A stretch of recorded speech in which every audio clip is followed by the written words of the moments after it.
Unbelievable. Not only do the Knicks drop another close game, but early during the fourth quarter, in a timeout, the camera catches a moment between Tom Thibodeau and Josh Hart.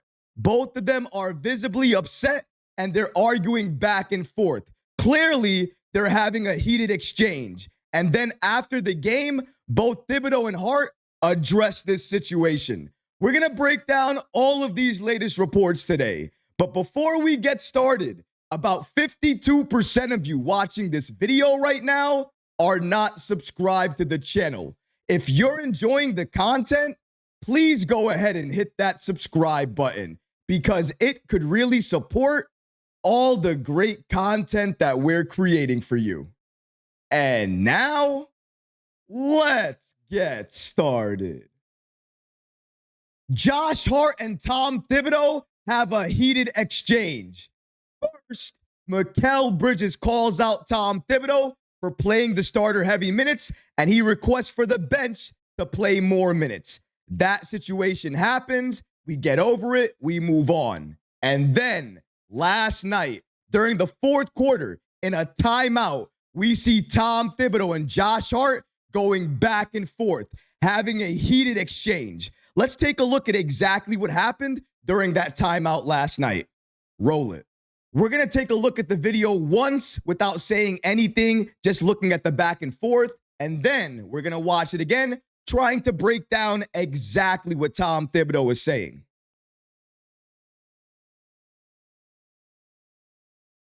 Right there. Yep. There's Rick Brunson comes right in, and then Landry Shaman has to clap it up afterwards. We're going to take another look at that. Let's go back. So watched it once, kind of saw what Tom Thibodeau said there, saw what he said to Josh Hart. Clearly, Josh Hart's already agitated in this moment, shoulders up, already arguing, saying something to Tom Thibodeau. And clearly, Tom Thibodeau is looking at him. I mean, take a look at his face right there. He is looking at him in the moment, hearing what he's saying, and kind of shocked that Josh Hart is saying whatever he's saying to him. And then after he says that, look at Tom Thibodeau. Really upset, back and forth. Looks like he's saying, get on the floor and play the game. Look at what's happening on the court. Again, I'm just trying to be the best lip reader here. I don't know exactly what he's saying here. You guys can be the judge. If you know what he's saying or you want to be lip reader as well, be my guest in the comments. Leave a comment below and let me know. What do you think Tom Thibodeau is saying here directly to Josh Hart? Because clearly they are heated and going back and forth. And right there you can see Rick Brunson comes into frame. He has to come into frame to separate both of these guys. I do want to mention, though, that this type of interaction where players and coaches get heated, it happens on every level, including at the NBA level. Now, maybe it doesn't happen in this obvious of a way, but it does happen without a doubt. In every single NBA game, you can pretty much see an exchange like this, either between players or between coaches. But this doesn't mean that the Knicks hate each other, that Josh Hart and Tom Thibodeau hate each other, or that the team is fractured. The way you can understand that is this happened at about the 8-minute mark in the fourth quarter. At the 2-minute mark during this game, the Knicks tied the game 88-88. So clearly, this didn't break the team. If anything, it might have brought them closer together. Now, did we lose the game during the stretch? We did. In my opinion, the main reason we lost that game was because Cat was in a lot of foul trouble. So because of that, he couldn't play as aggressively. The other part of it is we do not have Captain Clutch. Jalen Brunson still dealing with that ankle injury. And because of that, we don't have a closer. If we don't have a closer, it makes it very difficult to win these very close games. We were in it. We had a shot, but unfortunately, we could not get the job done. And honestly, if you look at Josh Hart had one of his worst games as a Knick last night when the Knicks lost against the Golden State Warriors. I mean, he could not make a shot. He couldn't score a bucket. He wasn't even getting rebounds the normal way you would expect Josh Hart to get rebounds. His playmaking was there, but not at the level we normally see it. Josh Hart was just completely out of rhythm, clearly frustrated. And when you're frustrated like that, you're going to go back and forth with your head coach at times. That's what happened here. Now, I know what you guys are thinking. After this heated exchange with Josh Hart and Tom Thibodeau, do they hate each other? Are they at each other's throats right now? Do they not want to talk to each other? What is the situation right now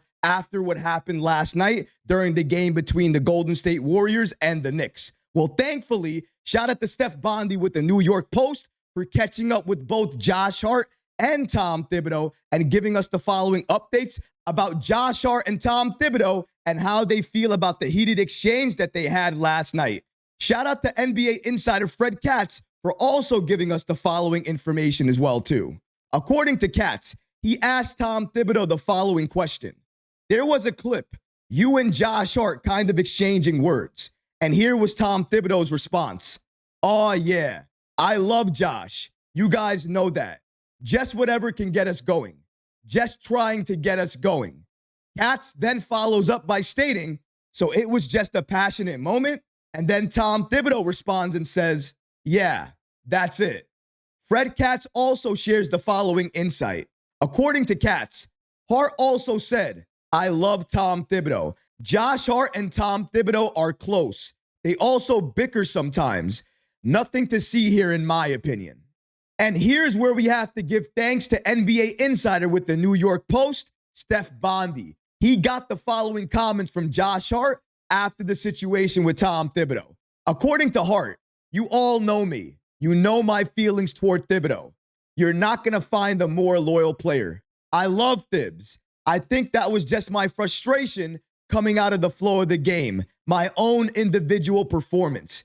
Yeah, I was just, it was just something that just happened in the heat of the moment. I'm a competitor. Obviously, he's a competitor. So sometimes those things happen.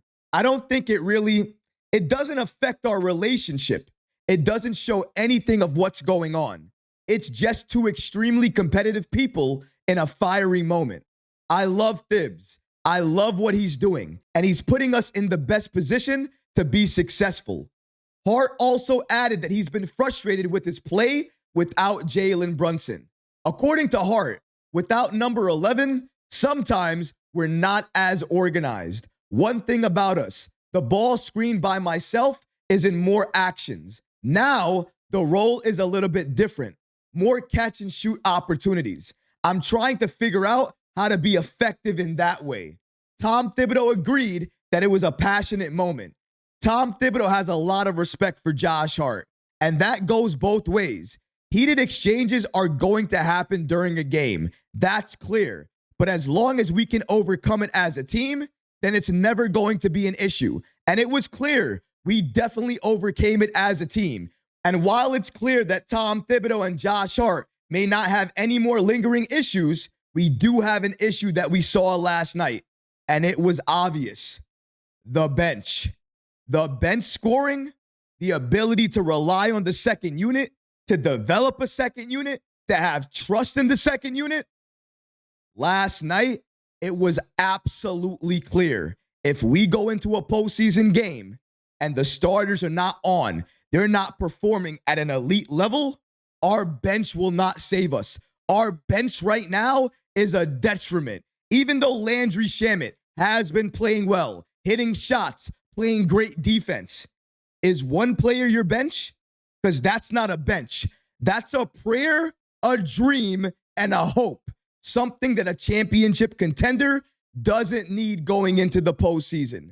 The Knicks, over the next couple of games, however many games is left for the regular season, they need to focus on, make it a priority to develop the second unit. Because if we don't do that, if we don't have a legit second unit going into the postseason, we are going to get embarrassed and ran off the floor. We can't beat anybody with just starters and a few bench players. That doesn't happen. No NBA team in the league has ever used that formula to go all the way to the NBA Finals to win a championship. It doesn't exist. It'll never exist. You can't play this way. You have to expand the rotation. You have to give minutes to other players. But more than that, when you give the minutes to these players have to step up. Some of it is on Tom Thibodeau, but a lot of it, especially last night, that is on the players. Precious Achiuwa, what are you doing? Campaign, what are you doing? Where is our bench? Where is the play? How are we going to trust this? This is what we're going to look forward to going into the postseason.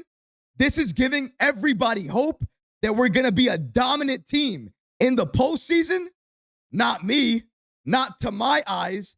I saw a glaring issue last night, more than anything else, even beyond that heated exchange between Josh Hart and Tom Thibodeau.